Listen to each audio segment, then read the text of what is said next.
माहिती पुरवायची त्याची जी डिमांड होती ती चुकीची माहिती त्यांना पुरवली. मी दोष अधिकाऱ्यांना देत नाही. खरंच इतकी हातपल अवस्था आहे आपली. हा नकाशा आहे साहेब. उपोषण करत असताना माझ्या भावानं येणाऱ्या प्रत्येक अधिकाऱ्याला नकाशा समजून सांगितला. कोणता इंजिनियर त्यांना लावला नव्हता, त्यानं स्वतः सर्वे केला आणि तो तिथं दाखवला. आम्हाला भूलथापा मारल्या जातात की आम्हाला नदीजोड प्रकल्प 19,000 कोटीचा प्रकल्प आहे आमच्या इकडं. मला नाही वाटत माझ्या नातवांना परतवणारा त्याच्यातलं पाणी प्यायला मिळेल म्हणून. आज आमचे जखम कपाळाला टोंगल्याला मलम कोणीच लावू नका. आज आत्ता फर्स्ट एड काय ते द्या, हे कैलासनं मांडलं होतं. माहिती आहे येलदरीच्या धरणाचं पाणी राखीव आहे. कैलासचं म्हणणं होतं की येलदरीमध्ये जे पाणी जातं ते आमच्याकडे वळवा, परंतु येलदरीचं भरम भरल्यानंतर ते पाणी गोदावरीत जाऊन खाली समुद्राला मिसळतं. ज्यावेळेस धरण भरत त्यावेळेस हा कालवा येतोय डावा कालवा, आणि इथून 110 मीटरची जर चारणी खोदली, तुम्हाला भूसंपादन करण्याचा 1 रुपया खर्च नाही. 110 मीटर पाईप टाकायचे. या ठिकाणून नदीचा उगम आहे हा, आणि हे खाली आमच्या इथं कालवेत. या ठिकाणी 110 मीटरवरून तुम्ही पाईप टाकले आणि याच्यामध्ये जर पाणी सोडलं तुम्ही, तर हा नदीजोड प्रकल्प तुमचा हा पूर्ण होऊन परत हा येलदरीचं धरण येतंय. येलदरीच्या धरणात पाणी जाणार आहे. ज्यावेळेस तुमचं खडकपूर्णा धरण भरण, ज्यावेळेस तुमचं येलदरीचं धरण भरण, आणि त्याच्यानंतर जे वेस्टेज पाणी तुमचं खाली समुद्रात जाणार आहे त्यावेळेस भरा.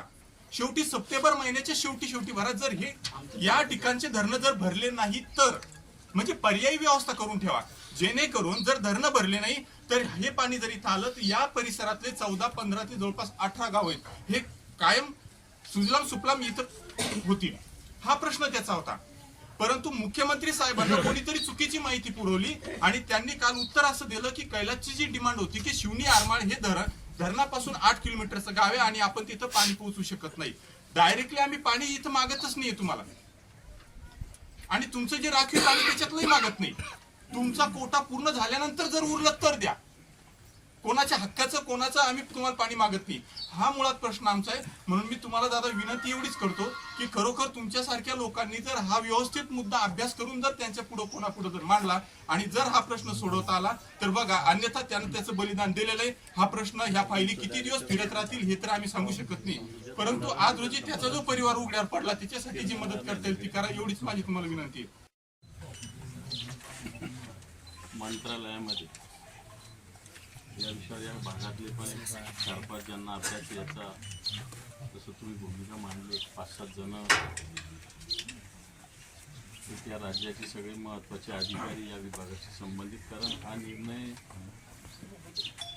ठरवलं तर सोपा आणि ठरवलं तर खूप अवघड, दोन्ही गोष्टी आहेत. एखाद्या दिवस ठरलं तर ताबडतोब होऊ शकतं, नाही ठरलं तर वर्षानुवर्ष, जसं तुम्ही सांगितलं की आमच्या नातवंडां पातवंडाला भेटेल की नाही भेटेल पाणी, असा प्रश्न असतो. बऱ्याच जणांना समोर पाणी दिसत असतं पण ते मला काय नाही अशा प्रकारचा प्रश्न असतो. म्हणून अशी स्थिती अनेक ठिकाणी आहे.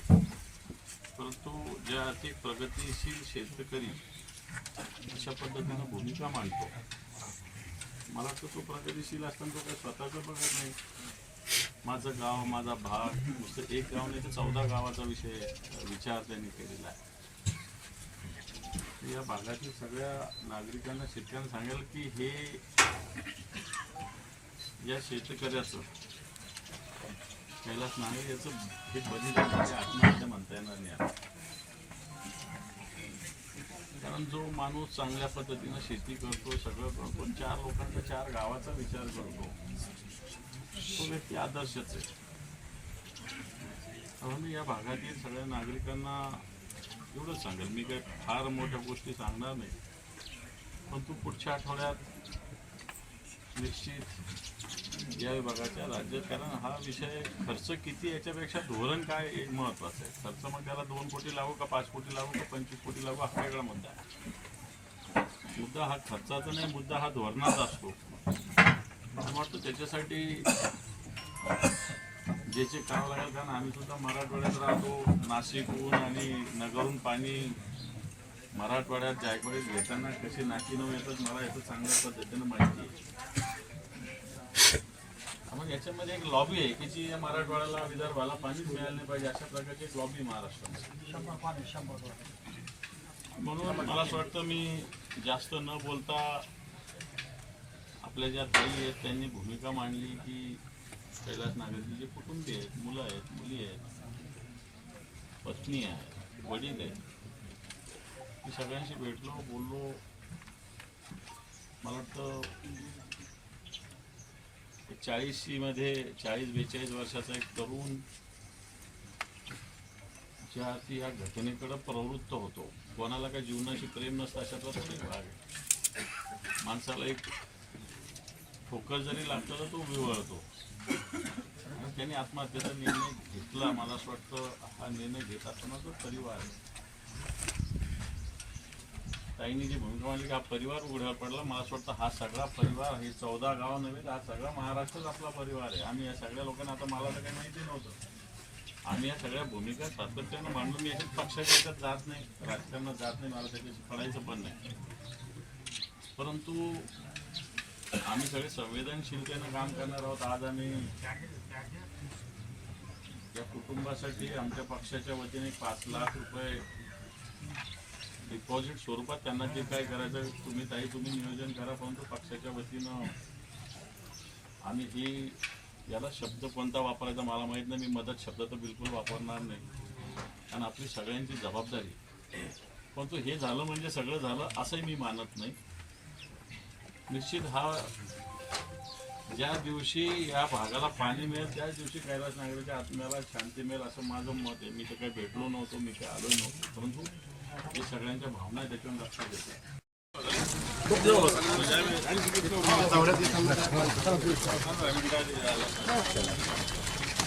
काही जरी बोलले असले तरी मुख्यमंत्र्याला आपल्या शब्द बदलायला भाग पाडण्याचा दम आमच्या मनगटात आहे, हे मी तुम्हाला सांगतो. परंतु या सगळ्या भूमिकेत निश्चित या भागाला पाणी मिळावं हे सगळ्यात महत्त्वाचं उद्दिष्ट आपण ठेवू. या परिवाराला साहेब सरकार काय दत्तक घेईल. आपण ह्या सगळे आपला एवढं आपण सगळे मजबूत लोक आहे. निश्चित ज्या ज्या अडचणी येतील त्यासाठी आम्ही तुमच्यासाठी खंबीरपणे उभं एवढं सांगतो.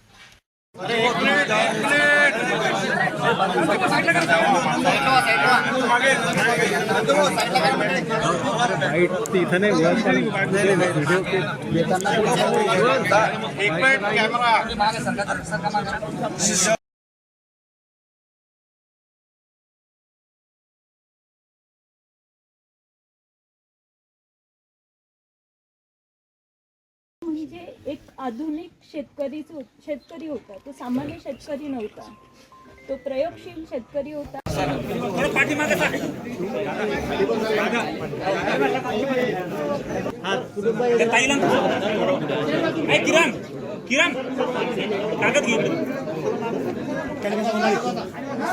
पाण्यासाठी जवळपास मुलीची नीटची एक्झाम आहे आता, तर जितकं तुम्हाला कळता येईल. आणि प्रत्येकाला माझी विनंती आहे की फक्त नुसतं आश्वासन देऊ नका, तर जे काही मदत द्यायची तुम्हाला लेखी स्वरूपात द्या. कारण आम्ही 15 दिवसापासून हेच पाहतोय की दारामध्ये जो येते तो सहानुभूती.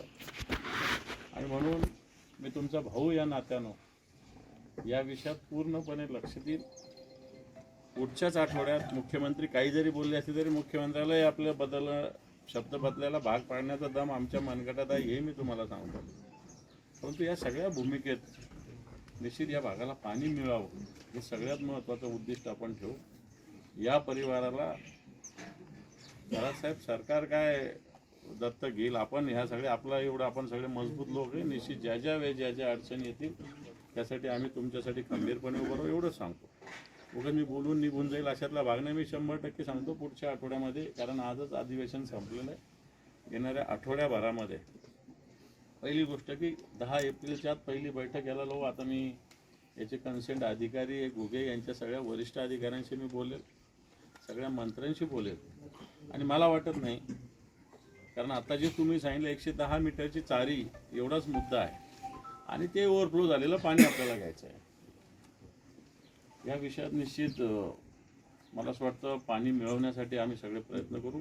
शक्य आमच्या पक्षाकडून सगळे मिळून, आमचे सगळे इथं पदाधिकारी आहेत, नरूभाऊ आहेत, इथं सगळे आपले जालिंदरजी बुधवंत आहेत, आमच्या रेखा शेळकीताई आहेत, आपले आमदार आहेत, खरात साहेब, भोकर जाफराबादून आलेले आमचे सगळे नेते. मला असं वाटतं एक संघटनेच्या वतीने एक मदत करण्याचा प्रयत्न आम्ही करतो. परंतु त्याच्याही पुढे जाऊन पाणी मिळवून देण्यासाठी आम्ही अहोरात्र सगळे प्रयत्न करू. एवढंच मी सांगतो आणि ते मिळवून देण्यासाठी आम्ही अवरात्र झटू. या भागातले कोण कोण आपले पदाधिकारी तो सगळं करतो, 4 लोकांचा 4 गावाचा विचार करतो. तो व्यक्ती आदर्शच आहे. त्यामुळे मी या भागातील सगळ्या नागरिकांना एवढंच सांगेल, मी काही फार मोठ्या गोष्टी सांगणार नाही, पण तो पुढच्या आठवड्यात निश्चित या विभागाच्या राज्यात, कारण हा विषय खर्च किती याच्यापेक्षा धोरण काय महत्त्वाचं आहे. खर्च मग त्याला 2 कोटी लागू का 5 कोटी लागू का 25 कोटी लागू हा वेगळा मुद्दा आहे. मुद्दा हा खर्चाचा नाही, मुद्दा हा धोरणाचा असतो. आणि वाटतं त्याच्यासाठी जे जे करावं लागेल, कारण आम्ही सुद्धा मराठवाड्यात राहतो. नाशिकहून आणि नगरहून पाणी मराठवाड्यात जायकवाडीत येताना कशी नाकीनऊ येतात मला याचं चांगल्या पद्धतीनं माहिती आहे. पण याच्यामध्ये एक लॉबी आहे की जी मराठवाड्याला विदर्भाला पाणीच मिळालं नाही पाहिजे अशा प्रकारची एक लॉबी महाराष्ट्रात. म्हणून मला असं वाटतं मी जास्त न बोलता आपल्या ज्या ताई आहेत त्यांनी भूमिका मांडली की कैलास नागरचे जे कुटुंबीय आहेत, मुलं आहेत, मुली आहेत, पत्नी आहे, वडील आहे, की सगळ्यांशी भेटलो, बोललो. मला वाटतं 40मध्ये 40-42 वर्षाचा एक तरुण ज्या ती या घटनेकडे प्रवृत्त होतो. कोणाला काही जीवनाशी प्रेम नसतं अशातला तोही भाग आहे. माणसाला एक ठोकर जरी लागतं तर तो विवळतो. आणि त्यांनी आत्महत्येचा निर्णय घेतला. मला असं वाटतं हा निर्णय घेत असताना जो परिवार आहे,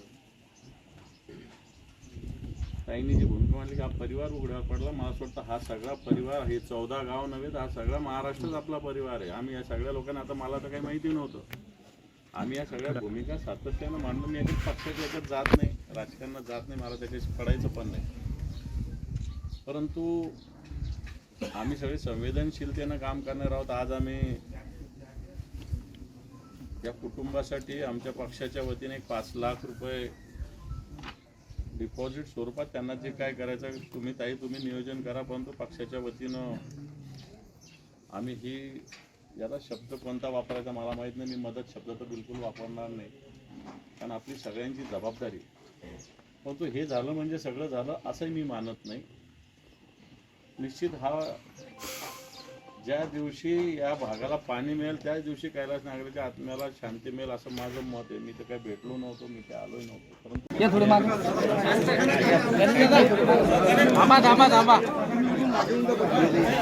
हात हात हात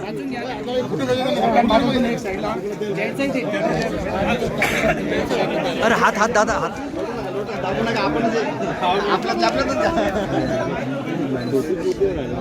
अरे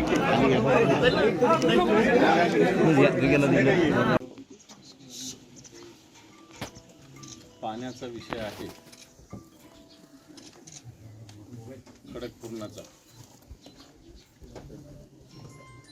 पुढच्या आठवड्यामध्ये मंत्रालयामध्ये या विषयावर या भागातले पण एक 4-5 ज्यांना अभ्यास याचा, तसं तुम्ही भूमिका मांडली, 5-7 जण या राज्याचे सगळे महत्त्वाचे अधिकारी या विभागाशी संबंधित. कारण हा निर्णय ठरवलं तर सोपं आणि ठरवलं तर खूप अवघड, दोन्ही गोष्टी येतात. एखाद्या दिवस ठरलं तर ताबडतोब होऊ शकतं, नाही ठरलं तर वर्षानुवर्ष, जसं तुम्ही सांगितलं की आमच्या नातवंडान पातवंडाला भेटेल की नाही भेटेल पाणी असा प्रश्न आहे. बऱ्याच जणांना समोर पाणी दिसत असतं पण ते मला काय नाही अशा प्रकारचा प्रश्न असतो. म्हणून अशी स्थिती अनेक ठिकाणी आहे. परंतु ज्या आर्थिक प्रगतीशील शेतकरी अशा पद्धतीनं भूमिका मांडतो, मला वाटतं तो प्रगतिशील असताना तो काही स्वतःचं बघत नाही. माझं गाव, माझा भाग, नुसतं एक गाव नाही तर 14 गावाचा विचार त्यांनी केलेला आहे. या भागातील सगळ्या नागरिकांना, शेतकऱ्यांना सांगेल की हे या शेतकऱ्याचं, कैलास नागरे याचं हे बलिदान आहे, की आत्महत्या म्हणता येणार नाही. कैलास नागरे यांच्या कुटुंबियांची सांत्वन काय नेमक्या भावना आहेत? एक आदर्श शेतकरी असलेले कैलास नांगरे, नाविन्यपूर्ण शेती करणारे कैलास नांगरे यांना आत्महत्या करावी लागते हे दुर्दैव आहे आपल्या महाराष्ट्राचं, या भागाचं.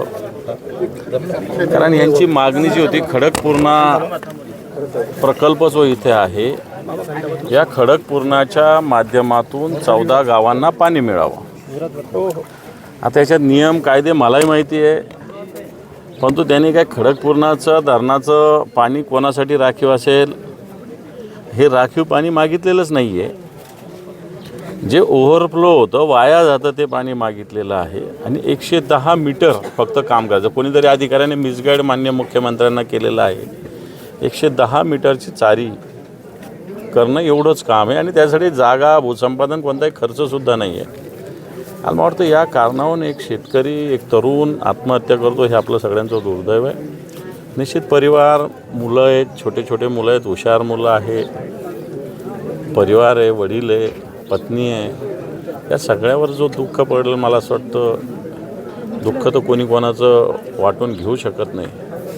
परंतु एक भेट देण्यासाठी आम्ही शिवसेना पक्षाच्या वतीनं माननीय उद्धवजी ठाकरे साहेबांच्या आदेशाने आज आलेलो. शिवसेना पक्षाच्या वतीनं जी काही शक्य आहे ती मदतसुद्धा आम्ही या कुटुंबियांना दिलेली आहे. परंतु तेवढ्यापुरतं ते काही करणं ते तर सगळ्यांची जबाबदारी. परंतु सगळ्यात आधी कैलास नागरिकांच्या ज्या भावना होत्या, पाणी, मला वाटतं एक सिंचनाचा विषय या महाराष्ट्राचा. सरकार तर मोठ्या मोठ्या घोषणा करतो.